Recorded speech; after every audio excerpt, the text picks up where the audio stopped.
Good morning, everyone, and thank you for attending the NOACA's annual meeting. My name is Mary Samide, and I'm the president of the Board of Directors of Northeast Ohio Area Coordinating Agency, familiarly known as NOACA, and I'm also a Geauga County Commissioner for the last 11 years. Welcome to the True Cost of Transportation, NOACA's 2014 annual meeting. We're very pleased that you have joined us today. This is, if you don't realize this is the greatest attendance we have had to date for a NOACA Summit or annual meeting. We have more than 250 people. So thank you once again for coming. We have a full and informative program for you today. But before we begin, I want to recognize certain people. First, I want to recognize and thank the NOACA Board of Directors and their alternates for their dedicated service. All of those, please stand as we applaud you.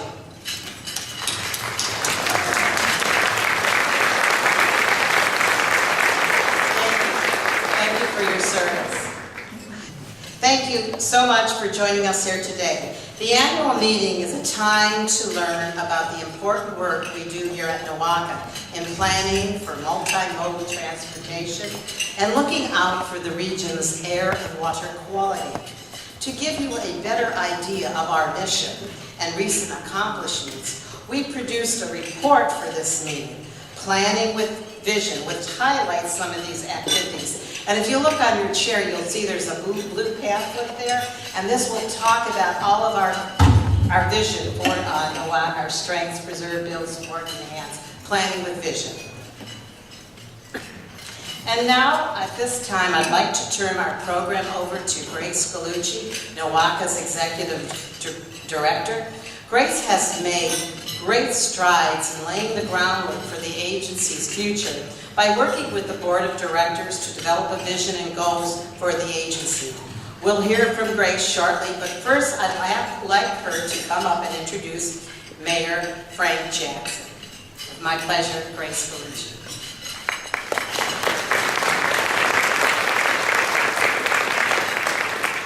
Thank you, President Samide, and thank you for your leadership and guidance during this past year as NOACA Board President. It is my privilege and my honor to serve as NOACA's Executive Director and to be here today to address you. And it's an even greater privilege for me to introduce a very special guest, the Honorable Frank G. Jackson, Mayor of Cleveland, who's going to say a few words of welcome. But first, let me say a few words about him. Frank Jackson is the 56th Mayor of Cleveland. He grew up in Cleveland, and you won't find a stronger advocate for the city in our region of Northeast Ohio. He was elected to City Council in 1989 and served there for 16 years, including 4 of them as Council President. In January 2006, he began his tenure as Mayor of Cleveland and is focused on several goals, including ensuring that every child in the city has access to high-quality educational opportunities, improving public safety and transportation options, promoting the region's economy, and revitalizing the city's neighborhoods. Mayor Jackson is not about partisan politics. He's about leading. He is not only positioning the city of Cleveland for an unprecedented return to grandeur, he's also working very hard to position the region in the same way. This is no more evident than the recent partnership that he worked with to secure the Republican National Convention, which will bring millions of dollars of economic development to our region. Yes, Mayor Jackson demonstrates robust leadership in seeking regional solutions, and we appreciate his strong support for NOACA. Please help me in welcoming our mayor, Mayor Frank G. Jackson.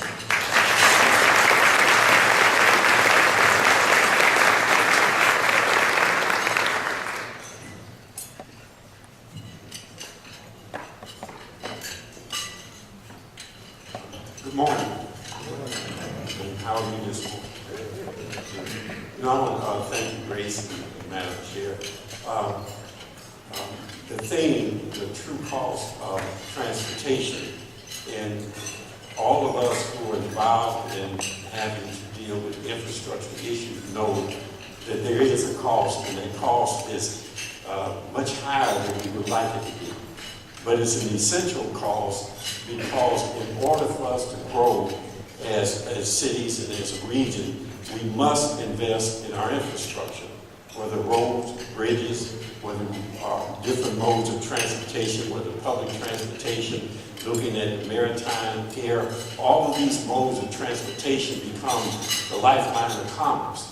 And the better our infrastructure, the better we are able to be competitive in a region and nationally. So I really support NOACA and what they do, because without them, we in the local community would never be able to afford what we have to do in order to maintain the quality of life, standard of living that we have in our local communities. And that means that the cost is well worth it if we get the proper return on that cost. And that is all around what policies we use in order to invest in infrastructure that is not politically driven, but driven by a broader vision of how do we create economic growth and prosperity and quality of life in the areas that we represent. So welcome to Cleveland, welcome to the new convention center. I won't be able to say that next year probably. And then finally, there is a need to integrate all of our transportation modes into one so that we have a real comprehensive approach to moving people, moving goods, moving material, moving commerce throughout our region. And when we are able to figure that out, and we're able to figure it out in a way that we become very efficient and modern in that regard, all of our communities will be better off. So thank you very much.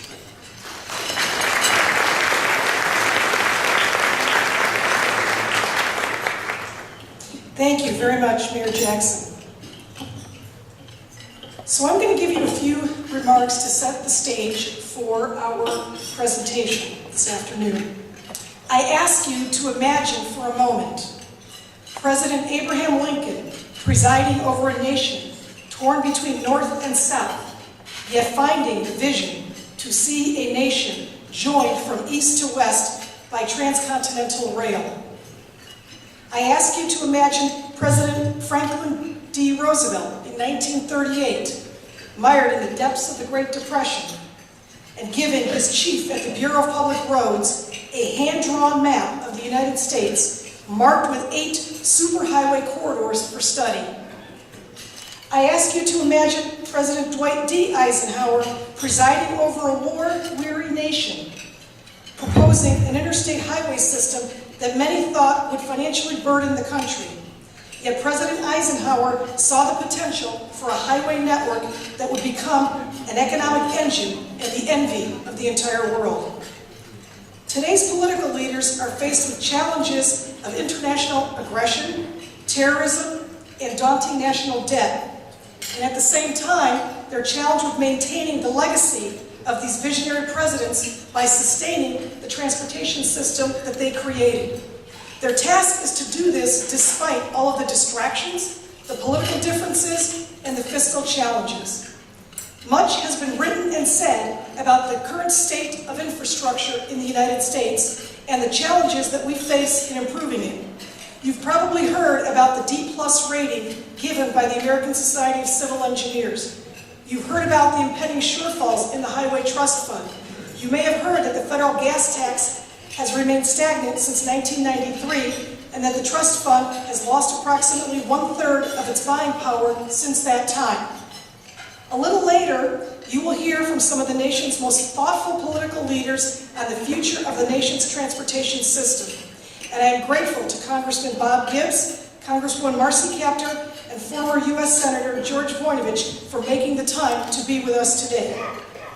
I also thank Scott Bernstein for joining us. Meanwhile, we at NOACA don't have the power to set national policy, but we can control how we play the hand that we're dealt with in terms of transportation funding. I'd like to talk with you about what we can do. That starts with NOACA's vision. NOACA's vision is a work in progress. In fact, our board of directors and I have been working for over a year and a half to develop a regional strategic plan for the agency. But we could not develop that vision without a visionary board. I'd like to thank the board at this time for their leadership, their patience, and their diligence as we've worked to craft a regional strategic plan while working at the same time to create and implement new committee structure and other improvements at the NOACA agency. They have made great strides in rethinking the way we do business at NOACA, and I greatly appreciate their support. I'd especially like to thank immediate past president, Dr. Valerie J. McCall, for her inspiration and direction in this effort of regional strategic planning, as well as our current president, Commissioner Mary Samide, for continuing in this very important effort. We are now nearing consensus towards a plan that I think will hold real value for the agency and for Northeast Ohio. In January, our board of directors approved a vision statement. The vision statement says that NOACA will strengthen regional cohesion, preserve existing infrastructure, and build a sustainable multimodal transportation system to support economic development and enhance quality of life in Northeast Ohio. It sounds simple, but realizing that vision in fiscally challenging times won't be that simple. I'm fortunate to have a forward-thinking board of directors, and I'm confident that we will innovate our way towards the realization of that vision. For NOACA, doing so means maintaining and improving Northeast Ohio's infrastructure first and foremost. It's clear that what we need is a stable and predictable funding stream to manage infrastructure projects, which can take years to plan and engineer. We need a funding stream that builds on the existing federal system and is based on the concept of a user fee. In July, our board of directors passed a resolution calling for just that. Now, relative to specifically managing costs, NOACA is managing funding for the infrastructure, which means managing the process of planning and prioritizing transportation projects effectively.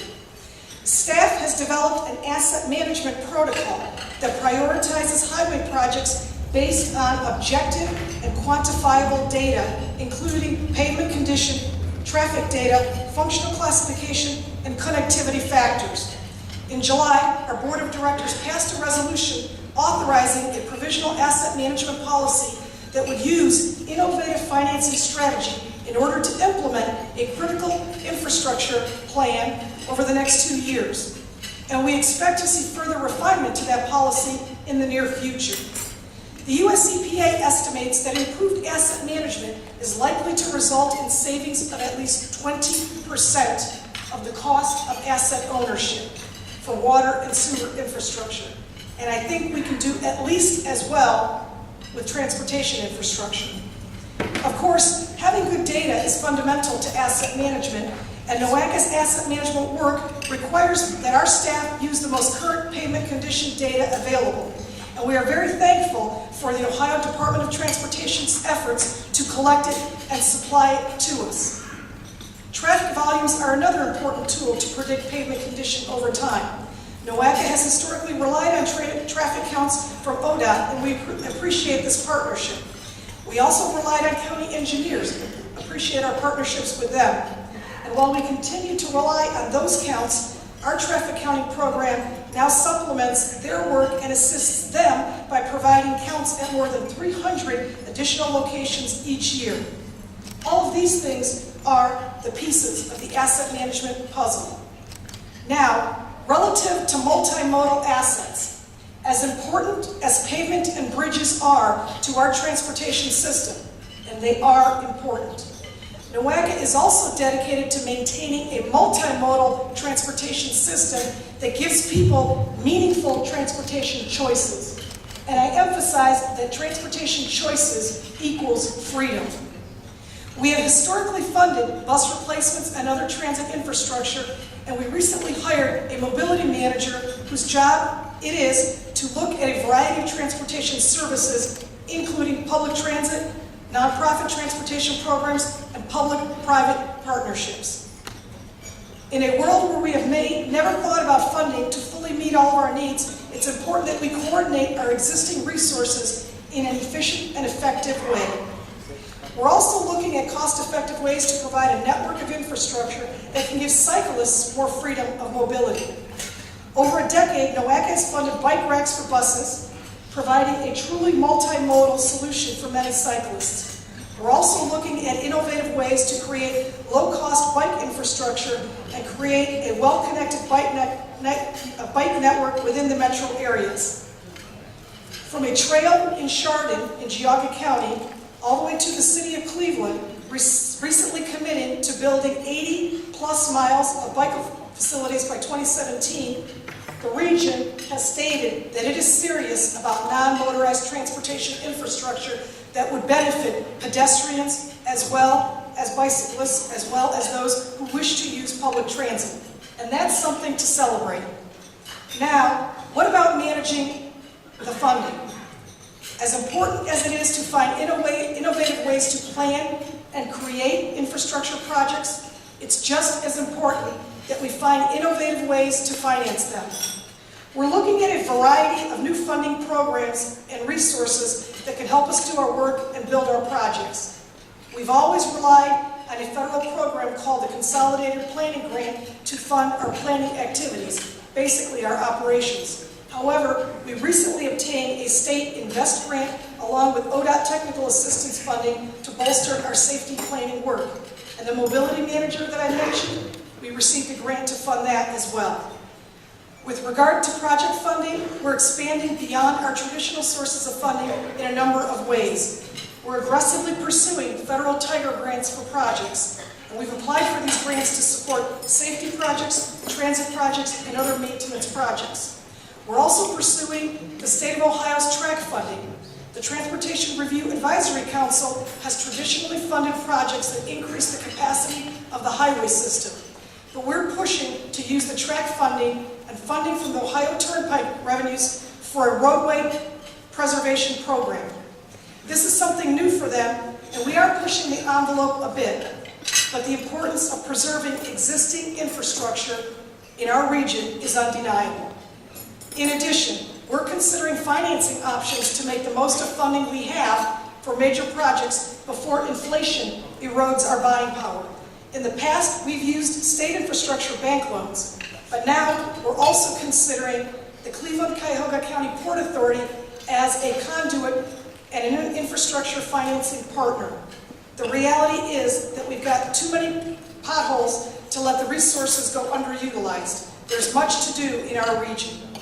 In 1953, the State of the Union address given by President Eisenhower, he said, "A modern, efficient highway system is essential to meet the needs of our growing population, our expanding economy, and our national security." At NOACA, we say it a little bit differently, but I think the two messages are complementary. As I mentioned earlier, our board-approved vision statement will require us to strengthen regional cohesion, preserve existing infrastructure, and build a multimodal transportation system to support economic development and enhance the quality of life in Northeast Ohio. We're going to use every resource at our disposal to get that job done. We've got an ambitious vision, an ambitious agenda. We have a lot of work to do, and I look forward to partnering with all of you to make it happen. Thank you for coming to our annual meeting. It is great to have you here.